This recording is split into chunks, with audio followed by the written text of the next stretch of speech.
नंदो नंदो हो सुनत हो भौजी का भेल हो? अरे सुना कि चोर हमार झुलनिया लेके चल गए हो। अरे जल्दी खोजा। अरे झूलनिया लइके चोर छोटी ना नदी, अरे झूलनिया लइके चोर छोटी ना नदी, भागल लेके पूर्वा की ओर हो। झूलनिया लइके चोर छोटी ना नदी।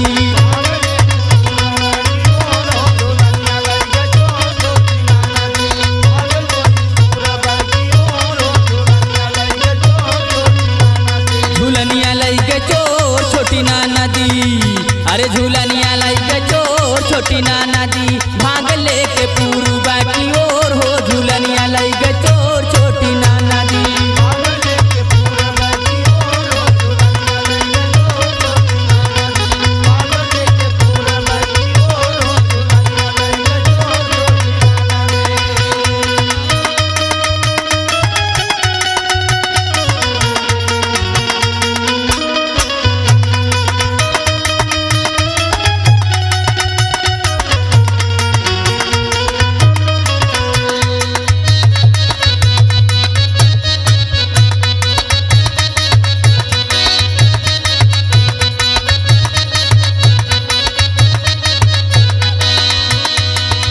अरे राम हो राम, हम तो देखी ना पौनी कौनी ओर लेके भागल हो। कैसे का करी कहाँ खोजी? चला फनवा में चल के FIR लिखावल जाए। सुना अरे उहरे झूलनिया रहे मुँह के देखाई,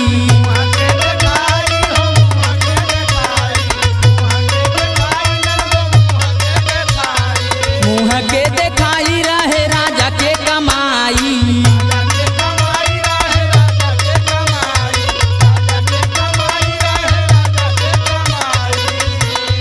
उहरे झूलनिया रहे मुँह के देखाई, मुँह के देखाई नंदो राजा के कमाई।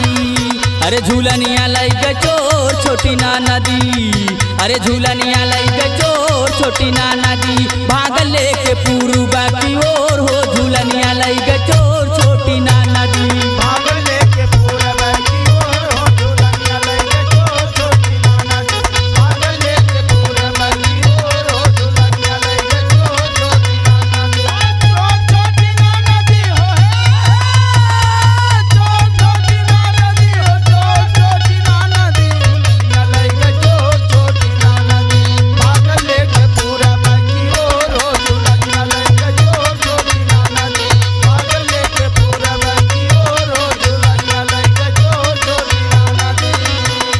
अरे नंदू हम तो बहुत परेशान हो गए हो, कौनो उपाय बतावा। ए भौजी बोला।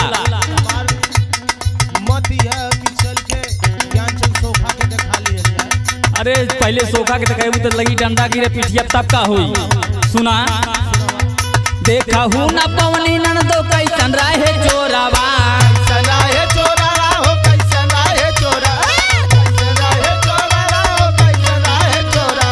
धीरे धीरे आयल ऊ दबा के नंदो गोड़ावा।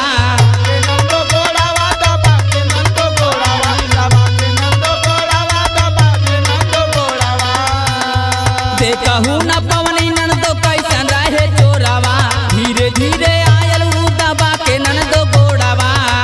अरे झूलनिया लइके चोर छोटी ना नदी, अरे झूलनिया लइके चोर छोटी ना नदी, भाग लेके पूर्वा की ओर हो। झूलनिया लेके चोर छोटी ना नदी।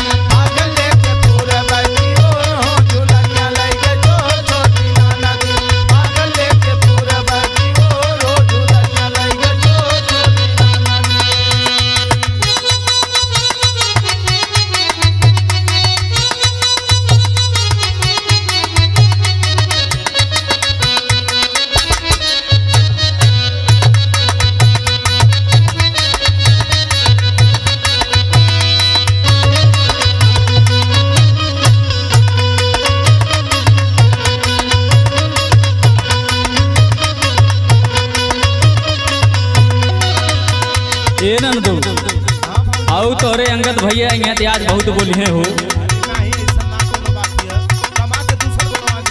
अरे बनवा तो देंगे लेकिन सुना कैसे करा बनन दो राजा से बहाना।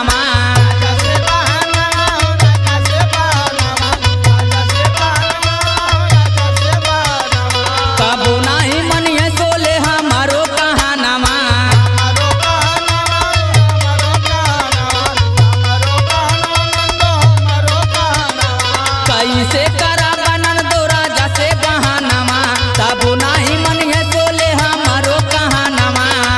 अरे झूलनिया लाई गए चोर छोटी ना नदी, अरे झूलनिया लाई गए चोर छोटी ना नदी।